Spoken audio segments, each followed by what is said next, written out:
నన్ను ప్రశ్నించడం కాదు, నాతో నిలబడటం నేర్చుకోండి. అందరూ నన్ను ప్రశ్నించేవాళ్ళం. ప్రశ్నించొద్దు అని అంటున్నావే, పార్టీ పెట్టిందే ప్రశ్నించడానికి అని అన్నావు కదన్నాయ్. మరి ఇప్పుడు ప్రశ్నిస్తే కోవర్స్ అంటే ఎలా? అన్న రూల్స్ పెడతారు, ఫాలో అవర్ అనమాట. అంతే కదన్నాయ్. ఫుల్ మేనేజ్మెంట్ తెలుసా? ఆర్గనైజేషన్ బలం ఉందా? సంస్థాగతంగా పార్టీకి పోయిన 800 నుంచి 1000 మంది బూత్ కార్యకర్తలు ఉన్నారా మనకి ప్రతి నియోజకవర్గంలో? నువ్వే టీడీపీ బూత్ క్యాడర్ లా పనిచేస్తూ మన పార్టీకి బూత్ క్యాడర్ లేదంటే ఇదక్కడనే ఏమన్నా నువ్వు మా కర్మ కాకపోతే.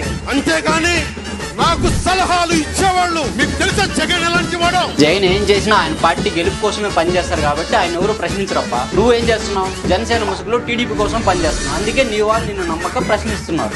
జగన్ గుర్తు పెట్టుకో, పాతాళానికి తొక్కకపోతే నా పేరు పవన్ కళ్యాణే కాదు. 23 సీట్లు వచ్చిన టీడీపీతోనే పోటీ పడలేనప్పుడు 151 సీట్లు వచ్చిన సీఎం జగన్ ని అధపాతాళానికి తొక్కుతారని ఎలా అంటున్నావన్నా?